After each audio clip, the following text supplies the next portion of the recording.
You are leading edge creators in a leading edge environment. And you can't slow or stop the leading edge. But you can personally not keep up with it. And we're not talking about a leading edge that has been assigned by someone else, or even the leading edge that the collective consciousness that is you has provided. We're talking about your own personal leading edge that your own contrasting life continues to provide.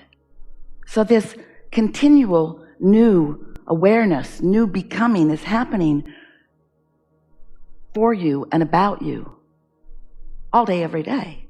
And the question that we want you to address and get a handle on is, how well are you keeping up with your own leading edge?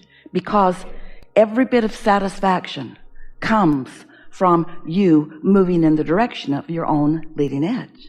When life causes you to expand or to become more, you got to keep up with it, or at least be moving in the direction of it.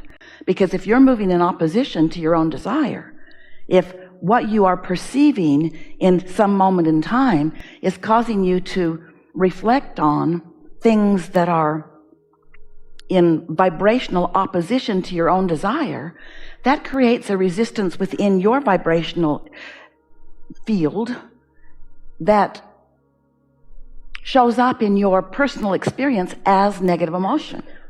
That's what negative emotion always means. It means you have become something more than you are in the moment of your negative emotion, allowing yourself to recognize or be in vibrational alignment with. And so that's mostly what we'll be talking about today, how you can keep up with you, how you can move in the direction of who you really are.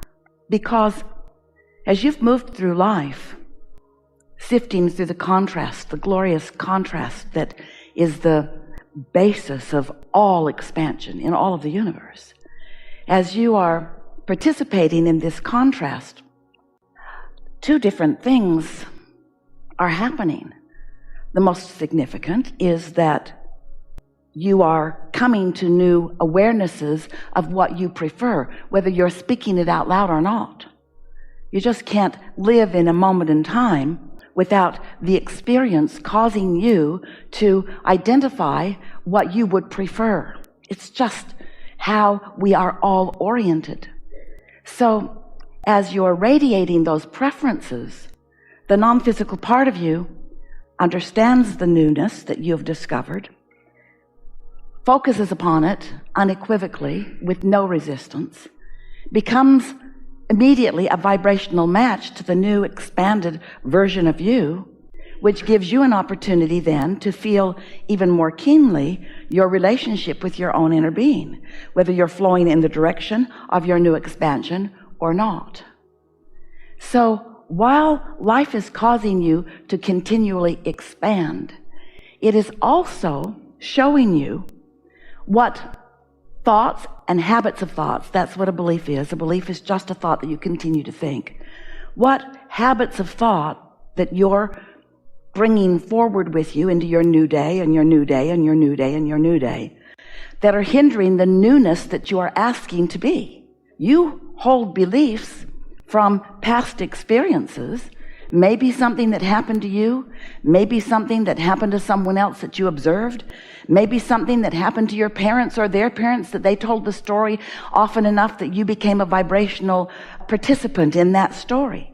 But what we're getting at is, at the same time that life, your life, is causing you to constantly expand, it's possible, probable, happening all day, every day, that the life that you have lived is holding you back from the expansion because you just keep believing stuff.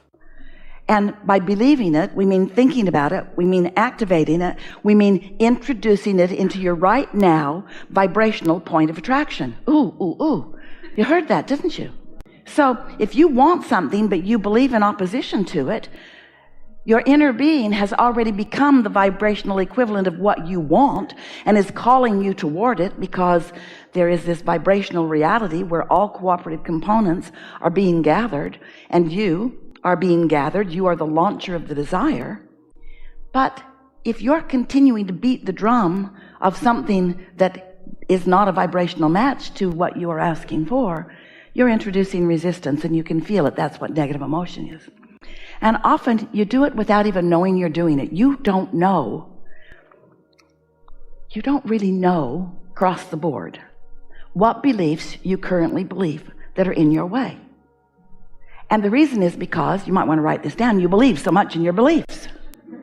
You believe so much in them, and we understand why you believe in them, because when you believe something, you offer a vibration about it and you keep recreating it. So something that happened a long time ago, you keep renewing your membership to. You keep bringing it forward. And so then the memory, which could be very slight or non-existent at this point, is really active and alive, because you talked about it today, and you talked about it yesterday, and you talked about it the day before, even though it happened 20 years ago. And so when people encounter you, you're a fresh new person. And if you're like most humans, you're regurgitating a lot of old stuff. So things don't change very much if that's what's going on with you. Oh, different faces in different places, but same old, because you continue to offer these same belief patterns. When Jerry and Esther first met us, Esther was quite happy about her realization that she was tuned in. She was in the receiving mode of infinite intelligence. And she said to Jerry, now I will be able to know who's lying to me. And Jerry just smiled. And he said, well, that will be quite helpful, I'm sure.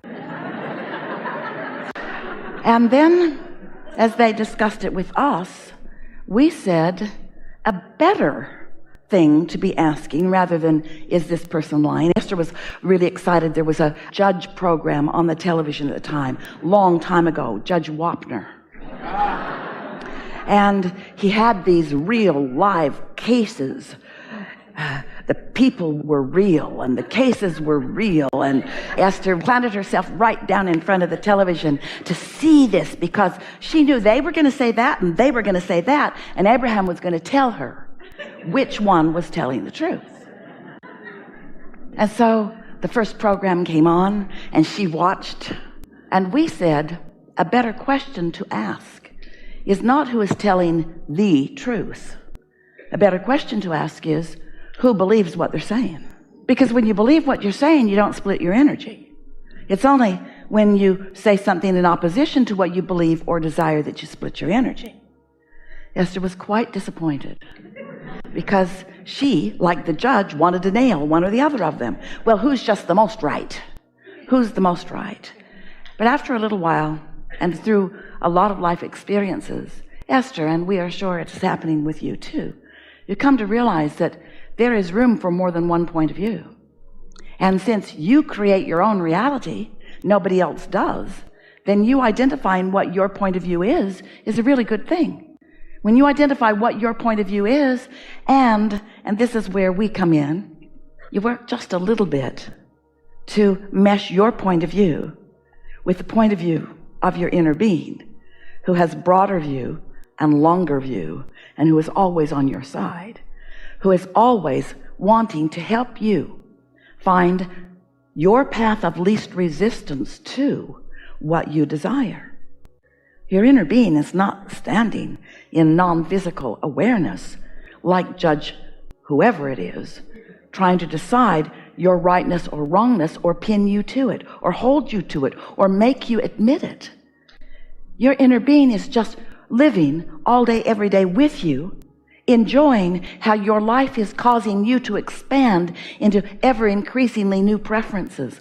And then your inner being is holding the vibrational tone of that new preference so steadily that if you try just a little bit to get into vibrational alignment with who you really are, you'll be able to feel yourself click into place with your desire rather than oppose it with other beliefs. We have a quick story to tell you to sort of show you how simple and silly and how easy it is for you to hold yourself in opposition of something that you want. So here's an example of something that Esther has been living for about 10 years. Jerry and Esther bought a house and a house next to it in Southern California. Overlooks the ocean, very pretty place. And then they renovated both houses, one for them to live in and one for guests to come to play with them. And the guest house was renovated into a Tuscan theme. And part of it was a beautiful Satillo tile floor. And when Jerry and Esther chose the tiles, oh, they were spectacular. Just the attitude and just the look. And they were accented with little porcelain tiles, and it was such a pretty herringbone pattern that is laid, and it just took their breath away when they saw the sketch and realized what it was going to be, and then saw the tiles. Well, as it came time to lay the floor, the contractor could not find that tile, and so he bought a substitute. And the substitute was not glazed like the sample that they had seen. But he said to them, don't worry, we'll lay it and then we will seal it. And it will look the same.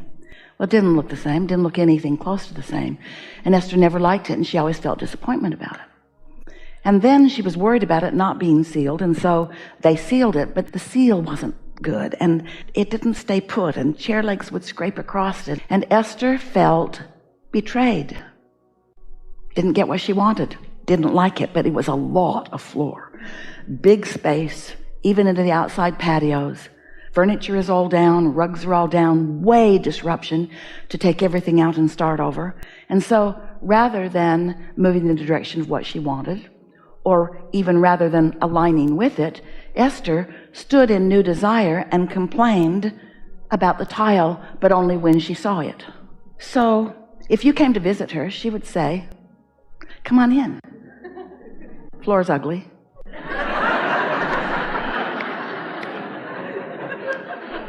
The tile we chose was really beautiful, but they couldn't get it. And so they got this, and then they sealed it. Look how it's coming up there. Look at that. Yeah. I guess I could replace it, but it would be so disruptive. So disruptive.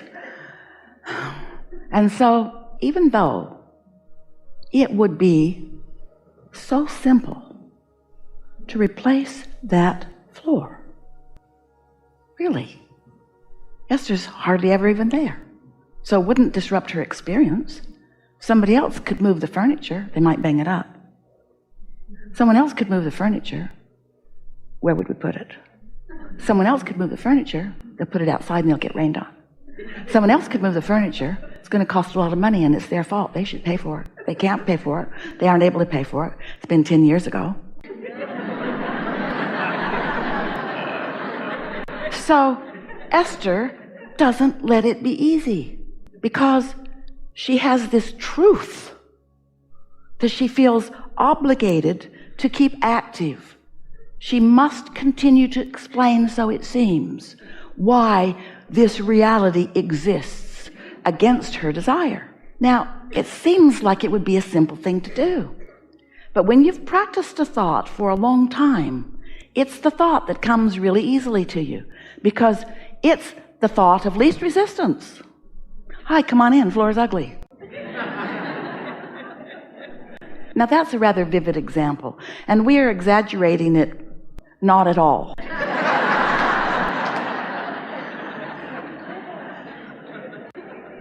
You'll have to figure out, and Esther will too, why it is that you hold to something that isn't pleasing to you, to floors that don't please you, or even to beliefs that don't please you, or even to beliefs about floors that don't please you.